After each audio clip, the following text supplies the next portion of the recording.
మిత్రులారా, సామాజిక కార్యకర్త, ప్రపంచ ప్రసిద్ధి పొందిన నవల రచయిత అరుంధతి రాయ్ మీద చట్ట వ్యతిరేక కార్యకలాపాల నిరోధ చట్టం unlawful activities prevention act UAPA కింద చర్యలు తీసుకోవాలని ఢిల్లీ లెఫ్టినెంట్ గవర్నర్ వినయ్ కుమార్ సక్సేనా ఢిల్లీ పోలీసులను ఆదేశించారు. అరుంధతి రాయ్తో పాటు సెంట్రల్ యూనివర్సిటీ ఆఫ్ కాశ్మీర్లో మాజీ ప్రొఫెసర్ డాక్టర్ షేక్ షౌకత్ హుసేన్ ఈ ఇద్దరి మీద ఈ చర్యలు తీసుకోవాలని ఆదేశాలు వచ్చాయి. కొత్త ప్రభుత్వం అధికారంలోకి వచ్చి ఇంకా వారం 10 రోజులు గడవకముందే ఇటువంటి తీవ్రమైన దమన నీతి చర్యలకు ఎందుకు పూనుకుంటున్నారు? అసలు అరుంధతి రాయ్ మీద కేసు ఏమిటి? ఇందుకు కాస్త చరిత్రలోకి వెనక్కి వెళ్ళాలి. 2010లో ఢిల్లీలో కోపర్నికస్ మార్గ్లోని little theatre group auditorium, LTG auditorium అంటారు, దాంట్లో ఆజాదీ ద ఓన్లీ వే అనే పేరుతో committee for release of political prisoners CRPP ఒక సదస్సు నిర్వహించింది. ఆ సదస్సులో అరుంధతి రాయ్ ఒక వక్త, డాక్టర్ షేక్ షౌకత్ హుసేన్ మరొక వక్త, సయ్యద్ అలీ షా జిలానీ అనే కశ్మీర్ హురియత్ నాయకుడు ఒక వక్త, SAR జిలానీ అనే ఢిల్లీ విశ్వవిద్యాలయ ప్రొఫెసర్ మరొక వక్త, వరవర్రావు మరొక వక్త, అటువంటి చాలామంది వక్తలున్నారు. ఒక రోజంతా జరిగిన ఆ సదస్సు తర్వాత వారం రోజులకు 2010, ఒకసారి గుర్తుపెట్టుకోండి, 14 సంవత్సరాల కింద 2010 అక్టోబర్ 28న సభ జరిగిన వారం రోజులకి సుశీల్ పండిట్ అని ఒక ఆయన ఢిల్లీ పోలీసులకు ఫిర్యాదు చేశాడు. ఈ సభలో రెచ్చగొట్టే ఉపన్యాసాలు ఇచ్చారని, అసలు సభ ఇతివృత్తమే ఆజాదీ ద ఓన్లీ వే అని ఉందని, అందువల్ల వీళ్ల మీద చర్య తీసుకోవాలని, కేసు పెట్టాలని ఆయన ఫిర్యాదు చేశాడు. ఆయన చేసిన ఫిర్యాదులో వీళ్ల ఉపన్యాసాలు రాజద్రోహకరమని, అంటే సెడిషన్ 124A, అట్లాగే పబ్లిక్ మిస్చీఫ్ అని, డిస్రప్టింగ్ సోషల్ హార్మోనీ అని, ఇటువంటి సెక్షన్లన్నీ పెట్టాలని ఆయన ఫిర్యాదు చేశాడు. ఆ ఫిర్యాదును అప్పుడెవరూ పట్టించుకోలేదు. 2010 పోయింది, 2011 పోయింది, 13 సంవత్సరాలు గడిచాయి. 2013 వరకు ఆ FIR మీద ఎటువంటి చర్య జరగలేదు. ఎందువలనంటే ఇటువంటి సభలు సమావేశాలు నిత్యము జరుగుతూ ఉంటాయి. రాజ్యాంగం అధికరణం 19 ఇచ్చిన భావ ప్రకటన స్వేచ్ఛను వాడుకొని అనేక మంది అనేక విషయాలు మాట్లాడుతూ ఉంటారు. వాటిని రాజద్రోహమను, ప్రజాశాంతికి భంగకరమను, మత కుల వర్గ భేదాలను బట్టి ప్రజల మధ్య చిచ్చు రగల్చడమను, ఇటువంటి నేరారోపణలు చేయడానికి వీలు లేదు అని సాధారణంగా అంగీకరించే విషయం. కానీ 2023లో హఠాత్తుగా ఢిల్లీకి ఒక కొత్త లెఫ్టినెంట్ గవర్నర్ వచ్చారు. కేంద్ర ప్రభుత్వం, భారతీయ జనతా పార్టీ ప్రభుత్వం వినయ్ కుమార్ సక్సేనా అనే లెఫ్టినెంట్ గవర్నర్ను వేసింది. ఈ లెఫ్టినెంట్ గవర్నర్ రాగానే 13 ఏళ్ల కింది FIRను తవ్వితీసి దాని మీద కేసు పెట్టడానికి 2023 అక్టోబర్ 10న ఈ కేసును ముందుకు తీసుకోండి అని పోలీసులను ఆదేశించాడు. అయితే వచ్చిన చిక్కేమంటే, అంతకు ఏడాది ముందే సుప్రీంకోర్టు సెడిషన్ అనే 124A అనే దాని మీద ఇక ముందు చర్యలు తీసుకోకూడదు, అసలు సెడిషన్ అనే రాజద్రోహం అనే సెక్షన్ను రద్దు చేయాలి అని ప్రకటించింది. కాబట్టి ఈ కేసులో ఉన్న రాజద్రోహం వర్తించడానికి వీల్లేదు. పోనీ IPC 153A 153B ఉన్నాయి. ఒకటి, ప్రమోటింగ్ ఎనిమిటీ బిట్వీన్, ప్రజల వర్గాల మధ్య మత ఆధారంగా, కుల ఆధారంగా చీలికలు సృష్టించడం, శత్రుత్వం సృష్టించడం. నిజానికి ఈ సెక్షన్ను వాడితే నరేంద్ర మోడీ మీద, అమిత్ షా మీద కొన్ని 100 కేసులు పెట్టవలసి ఉంటుంది. కానీ సరే, ఈ సెక్షన్ ఉంది. ఈ సెక్షన్ కింద సెక్షన్ 153B అంటే ప్రిజుడిషియల్ టు నేషనల్ ఇంటిగ్రేషన్, దేశ ఐక్యతకు భంగకరమైన మాటలు మాట్లాడడం. ఈ 2 సెక్షన్ల కింద కేసు నడపండి అని లెఫ్టినెంట్ గవర్నర్ గారు అన్నారు. 124A చెల్లదు అని సుప్రీంకోర్టు ఎట్లా చెప్పిందో, ఈ 153A 153B కూడా చెల్లవు అనేది క్రిమినల్ ప్రొసీజర్ కోడ్లోనే ఒక నిబంధన ఉంది. క్రిమినల్ ప్రొసీజర్ కోడ్లో 468 సెక్షన్ ప్రకారం కేసులకి కాల పరిమితి ఉంటుంది. అది 3 ఏళ్లకు మించిన శిక్షలు విధించదగిన నేరాలు కాకపోతే 3 సంవత్సరాల తర్వాత ఆ కేసు నడపకూడదు.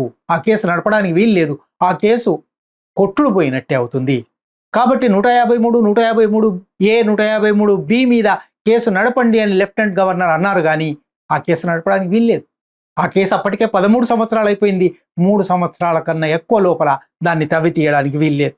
ఇది అక్టోబర్ నుంచి ఒక 4-5 నెలలు గడిచిన తర్వాత ఇప్పుడు ఆయనకు హఠాత్తుగా సెక్షన్ 13 UAPA కింద కూడా ఈ నేరాలు, సెక్షన్ 13 UAPA ఏం చెప్తుంది? చట్ట వ్యతిరేక కార్యకలాపాలను ప్రచారం చేయడం, వాటిని సమర్థించడం, వాటిని ప్రోత్సహించడం ఇది. అందువల్ల కశ్మీర్ మీద జరిగిన ఈ సదస్సులో కశ్మీర్లో జరిగే చట్ట వ్యతిరేక కార్యకలాపాలను ప్రచారం చేసే, ప్రోత్సహించే వైఖరి ఉంది, ఉపన్యాసాలున్నాయి. అందువల్ల UAPA 13 కింద దీన్ని కొనసాగించవచ్చు అని UAPAలోని 45వ సెక్షన్ ప్రభుత్వ అనుమతి ఇవ్వాలి అంటుంది. అందువల్ల వినయ్ కుమార్ సక్సేనా గారు ఆ ప్రభుత్వ అనుమతి ఇచ్చారు. UAPA కేసు అంటే సాధారణంగా UAPAలోనే 45D5 అని ఒకటి ఉంది. దాని ప్రకారం బెయిల్ రావడం చాలా కష్టం. కాబట్టి ఒకసారి ఆ నేరం ఆపాదిస్తే 14 సంవత్సరాలు 17 సంవత్సరాలు బెయిల్ రాకుండా, బయటికి రాకుండా విచారణ జరిగి చివరికి కేసు కొట్టుడు పోయినప్పటికీ ఉన్నవాళ్ళు ఉన్నారు. భీమా కొరెగాం కేసు 6 సంవత్సరాలుగా జైల్లో ఉన్నారు UAPA ఉండడం వల్ల. ఇప్పుడు UAPA కింద అరుంధతి రాయ్ని అరెస్ట్ చేస్తారా? ప్రపంచవ్యాప్తంగా డజన్ల కొద్దీ భాషల్లోకి అనువదించబడి ప్రపంచ ప్రఖ్యాతిగాంచిన నవలాకారిణిగా పేరు తెచ్చుకొని 100 దేశాలలో ఉపన్యాసాలు ఇచ్చిన ఒక వ్యక్తిని చట్ట వ్యతిరేక కార్యకలాపాలు అనే ఒక చౌకబారు ఆరోపణతో అరెస్ట్ చేసి జైలు పెడతారా? తెలియదు. ఏమైనా జరగవచ్చు. ఇవాళ ప్రభుత్వం దూకుడుగా ముందుకు పోదలుచుకుంది కాబట్టి ముందుకు పోదలుచుకున్నదనడానికి ఇది సూచన. అయితే ఇక్కడే మరొక విషయం కూడా చెప్పుకోవాలి. ఈ కేసులో నలుగురి మీద ఆరోపణలు, నలుగురి మీద ఫిర్యాదు వచ్చిందని ముందు చెప్పాను కదా. ఈ నలుగురిలో సయ్యద్ అలీ షా జిలానీ, SAR జిలానీ ఇద్దరు ఈ మధ్యకాలంలోనే చనిపోయారు. నలుగురిలో ఇప్పుడు ఇద్దరే మిగిలారు. ఆ ఇద్దరి మీద కేసు నడుపుతారా? ఆ ఇద్దరిని అరెస్ట్ చేస్తారా? చూడవలసే ఉంది. ఒకవైపు లెఫ్టినెంట్ గవర్నర్ ఈ అనుమతి ఇచ్చాడు అనే వార్త రాగానే మామూలుగానైతే ఎవరైనా ఇది భావప్రకటన స్వేచ్ఛకు వ్యతిరేకం, ఇది ఈ దేశంలో కొనసాగుతున్న రాజ్యాంగానికి, రాజ్యాంగ విలువలకు వ్యతిరేకం, అందువల్ల దీన్ని ఖండిస్తున్నామని అనాలి. ముఖ్యంగా పత్రికా రంగం అటువంటి మాట తప్పనిసరిగా అనాలి. ఎందుకంటే పత్రికా స్వేచ్ఛ అనేది ఒక ప్రజాస్వామ్యానికి మూల ధాతువైన అంశం. కానీ ఆర్నబ్ గోస్వామి అనే ఎలక్ట్రానిక్ మీడియా జర్నలిస్ట్ ఉన్నాడు. ఆయన అరుంధతి రాయ్ను కేసులో నిందితురాలుగా చూపండి అని లెఫ్టినెంట్ గవర్నర్ ఇచ్చిన మాట మీద నేను చాలా ఆనందపడుతున్నాను, నేను చాలా పొంగిపోతున్నాను అని ఏం మాట్లాడాడో వినండి. I'm very happy today, ladies and gentlemen, very happy. I'm delighted and I'm amazed. Because Arundhati Roy, you remember that wild card terrorist supporter? Arundhati Roy, that Maoist sympathizer? Arundhati Roy, who I call a Gucci separatist. She's going to be prosecuted after 14 years. జర్నలిజాన్ని, పత్రికా స్వేచ్ఛను ప్రజాస్వామ్యంలో watch dog అంటారు. ఇది ప్రజాస్వామ్య తాత్విక మౌలిక సూత్రాలలో ఎప్పటి నుంచో అంటున్న మాటే. కాపలా కుక్కలాగా పనిచేయాలి పత్రికా రంగం. కానీ ఈ కాపలా కుక్కలాగా పనిచేయవలసిన పత్రికా రంగం ఇప్పుడు పెంపుడు కుక్కగా మారిపోయింది. పెంపుడు కుక్కగా మారిపోయిన జర్నలిస్టులలో అగ్రభాగాన నిలిచేవాడు, మొట్టమొదలు చెప్పుకోవలసిన వాడు ఆర్నబ్ గోస్వామి. ఆర్నబ్ గోస్వామి తాను ఒక పత్రికా రంగంలో పనిచేస్తూ తన స్వేచ్ఛకు కూడా పత్రికా స్వేచ్ఛ కల్పించే అవకాశాల వల్లనే స్వేచ్ఛ వస్తూ ఉండగా మరొకరి భావ ప్రకటన స్వేచ్ఛ రద్దవుతున్నదంటే, కొట్టివేయబడుతున్నదంటే, ఉల్లంఘించబడుతున్నదంటే చాలా సంతోషపడుతున్నాను అని ఏం మాట్లాడాడో వినండి. అక్కడితో మాత్రమే ఆపలేదు. దేశవ్యాప్తంగా CSDS ద్వారా, centre for study of developing societies అనే ఒక అద్భుతమైన సంస్థ, సామాజిక పరిశోధనా సంస్థ, ఆ సంస్థ ద్వారాను, ఆ తర్వాత అనేక ఎన్నికల సర్వేల ద్వారాను ప్రపంచ ప్రఖ్యాతి తెచ్చుకున్న మేధావి యోగేంద్ర యాదవ్ పేరు పెట్టి యోగేంద్ర యాదవ్ ఫోటో వేసి యోగేంద్ర యాదవ్ మీద తదుపరి చర్య తీసుకోవాలి అన్నాడు. That while they are at it, they should also find out how exactly Yogendra Yadav, a very important member of this ecosystem, how he helped organize Shaheen Bagh and who coordinated the foreign forces that brought down the tricolor at Red Fort in the name of a fake farmers' protest. అంటే ప్రభుత్వం చేసే తప్పులకు, రాజ్యాంగ ఉల్లంఘనల మీద కాపలా కుక్కలాగా ఉండవలసిన ఒక జర్నలిస్టు పెంపుడు కుక్కగా మారిపోయి ప్రభుత్వానికి సలహాలు ఇస్తున్నాడు. ఇంకా ఏమి చేయాలి, ఇంకా ఎవరి హక్కులు ఉల్లంఘించాలి అని సూచనలు సలహాలు ఇస్తున్నాడు. అక్కడితో కూడా అయిపోలేదు. జుబేర్ అనే పేరు మీరు వినే ఉంటారు. మహమ్మద్ జుబేర్ ఆల్ట్ నెట్ అనే ఒక ప్రత్యామ్నాయ వెబ్సైట్. ఎవరు ఎక్కడ ఏ పొరపాట్లు చేశారు, తప్పులు ఎక్కడ వస్తున్నాయి, హేట్ స్పీచ్ ఎక్కడ వచ్చింది అని చెప్పే వెబ్సైట్. ఈ వెబ్సైట్లో పనిచేస్తున్న ఒక జర్నలిస్ట్ను అరెస్ట్ చేశారు, ఆయనను వేధించారు. చివరికి ఆయన బెయిల్ మీద బయటకు వచ్చున్నాడు.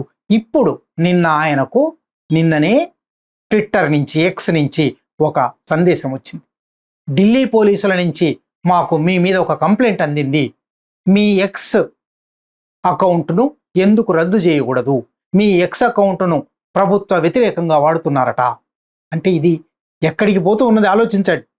ఇది మాత్రమే కాదు, సునీత కేజ్రీవాల్, అరవింద్ కేజ్రీవాల్ సతీమణి, ఆమె భర్త అరెస్ట్ అయి జైల్లో ఉన్న సందర్భంలో ఆమ్ ఆద్మీ పార్టీకి నాయకురాలిగా ఎన్నికల ప్రచారంలో పాల్గొంది, అనేక కార్యక్రమాలు చేసింది. ఆమె మీద కేసు పెట్టారు. ఆమె ఇప్పుడు చేసిన ఒక సోషల్ మీడియా పోస్ట్ మీద ఆమెకు నోటీస్ ఇచ్చారు. ఇది ఇంకా ఎంత దూరం పోబోతున్నదో తెలియదు. ఒకవైపు వాళ్లకు పూర్తి అధికారం లేదు, వచ్చిన అధికారం కూడా అనుమానాస్పదమైన అధికారం. 240 సక్రమంగానే వచ్చాయా లేదా అని చాలామంది చర్చిస్తున్నారు. ఇంకో 32 కోసం ఇతరులను బతిమిలాడుకుంటున్నారు. ఈ సందర్భంలో వాళ్ళు దూకుడుగా ఉండరు, గత 10 సంవత్సరాల దమన నీతిని కొనసాగించరు అని చాలామంది వ్యాఖ్యాతలు ఊహిస్తున్న తరుణంలో ఏమీ లేదు. సంఘ్ పరివార్ దూకుడుగా ఉండదలిచింది, దమన నీతి కొనసాగుతుంది అని ఈ ఉదాహరణలు చూపెడుతున్నాయి.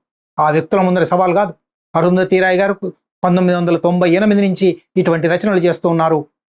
ఆమె తన భావ ప్రకటన స్వేచ్ఛకు కట్టుబడి ఉన్నారు.